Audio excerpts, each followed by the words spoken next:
کار با فکرم روزی در روز همین کینو تماشا کنیم تلویزیون در پیش کینو دیگر کار نداری با کینو ما رایگان که سراغ نکردیم بود نه چی سراغت میکنه چه سراغت نکرده خب کینو تماشا کنم گوداکا کو 1 minut خب که من همون کینو را تماشا کنم چی گفته استه همون؟ تو با جوی ما های در میدونم انجاد بخیزی بیا بگوی در افته چوی گرم میاد در سخون پرتوی زبان دراز با گرم میزنی ها؟ دسترخوان پرتم؟ میفورد اونا گاز اونا پلیتا میفورد خیلی بخی تایو که بگی بخی ما کینو تماشا کستم خب که بخی تو کیه جای داره کت که دوره بخی؟ کدومی کت که دوره داره بخی؟ هیچ لحظی ایران من نیفتم هیچ لحظی ایران من نیفتم بازم کیه؟ یا مینو خوش آمدن با علیکم و سلام خوش آمد من سعدی اسماعیلوف در مدت 2 سال خدمت مادر وطن را با تنتنه با سر بلند با وقت خوش ادا نمودم خنده تمزه بچه جانی شیرین نمیگری نمیگری خوش آمدی بچه رفتن تا بسیار گیریه و ناله کردی اینا میشنه که میجه زنان نگذاشته سو اوچم کو اوچم خونه رو بیو بچه خوش آمدی من بچه حیده میگم زنک حیده مولابته بچه مون اومده حیده مبته زنک بچه مون آمد خوش آمد بچه تم رنگ خدای سر تا بگه میگرده بره نکده که ثابت کنین نمجا خود هسته بگیریم بخیرین بچه مون خدمت آمد خدمت آی بچم تو کی خدمت رفتی؟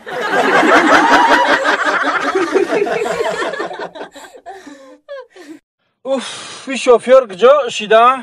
گای قبیده شکه اوخی گای 1 minut 2 minut خیلی شید مشتا گیم همینجا کوه که نمیفره که برای پس کچی به قبیده یاش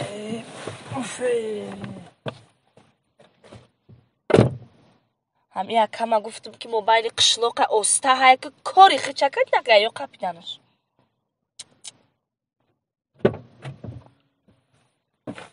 ای گای میگه برای کاری خطا که ما قد شوفیر گا میزنم راستت میگه اکا؟ کماندی جون خیلی نیم ساعت شده همینجا ایستادگیم خیلی جواب تو بریم اخی نه خیلی عیبی ما ترا کی میگه 60 زیاد های که میدونی که ایجاد باید 60 ممکن نیست زیاد های کنن فهموش ما درست خیلی کردن ایجاد نسلیانی پونت های اخی ما ایروی چند آمدیم که ما رو من کردن ما شما را 60 خبیدم رادال خیلی 60 خبیدم ممکن نیست جورا خیلی کمی دت زیاد بده کماندی جون فرق نداره که قانون های 60 ایجاد باید زیاد های کنن در کنه بخشی دیگه تکرار نمیشه شما رونالدو همین فقط یک گپ دارین بخشش دیگه تکرار نمیشه کماندیر جواب بده دیگه تکرار نمیشه دیگه گپ ندارین شما ولی من ترا یک جریمه وضعی میکنم انا بودا جریمه را مسپوری انا ممکن عادت کنی با اوسا های کردن تمام اینم که کار التماس ننویسین التماس او کی بودی خیلی تیز بدای کرد دیدی کماندیر جون این اولی ما را ایروی 62 من کنین او ماشینی به ایروی 2 ساعت زیاد رفت و چه او من نمیکنین گوش که جورا گپا بیسوناکا شکراناکا که ترا رادار من کدای انا ماشینا یگم درخ من میکنم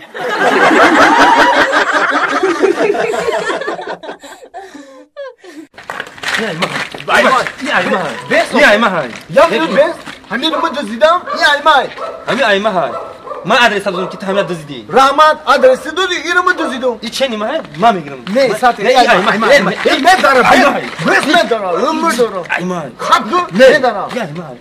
ما ایشون دادم چخایتای ما ایشون دادم من صاحب خونه را هشت باگا گفتم تو کاسنا دزدیدی هیچ گم نه اولی روزا نسیم که هر روز عجیب یکران متدم دزدیم نه این ایمه های نه دارم این ایمه های ای چیگا پای خودش زنگ ای قدی کنچه دیگه واق جنگ جنجالی ای چیگا پای روزمون میتر خونه خمونده بیش نمیاد ها با فکر مردک جنگای چیگم بیرو او جنگای گفته سینما میسی آخی برای نگاه که چیگا پای آخی با جای مردک تو برای ما برم بکو برای بیده بیرو چیگا پای مرا میگم برای بید توبه چی خیلی مردک های بس بودن گم بس ای کسم میگم ای بچه یک گوشکنی مرا گوشکنی شما چیگا پای ای با نمیدونه در قدره واق اوباسون تو کیم گجور رفته سای بیاکا اوخی من یا آدم کلون امی کاسم رازمری مای من میگیرم ما میگی نه من میگیرم من میگیرم ای بچه ای با بدونیش ما نخود شما جنگ نه جنگ جو که سو آدمای باقل اینا ما یا تد کسونی مرا بگی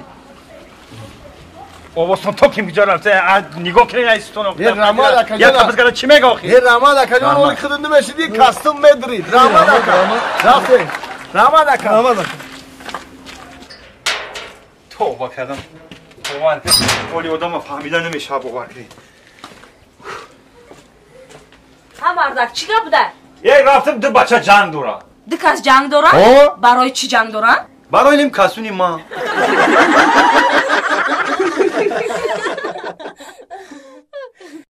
کومیل جان میگم همه هفته اخیر این خنکی اومد این تومان این خنکی این برف باور کن یا همین ای خنکی رو یخچالک میبنده عجایب گام میزنی کومیل جان بو داره خنکی آدم تست گشنه میمونه البته تست گشته خیلی فصل شد میزنم برف میزنم همین خیلی چیکار کنیم دیگه می کومیل جان میگم که چی همگی هم اینو بستی تینجه هم پویند چه کن نو خونه من میرم یا نونی گرم میارم نونی گرم میخریم گرم میشه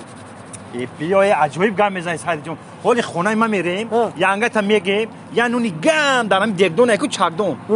انا مدام میپازم میخریم انا روحت نونی چاکدونی را ببین با مدد بگو چه خیال بده رفتیم ها با نون میپزم با چه خیال میپازه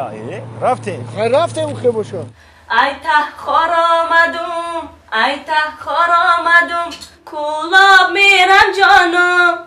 کتیار آمدم بیار میرم جانم کتیار آمدم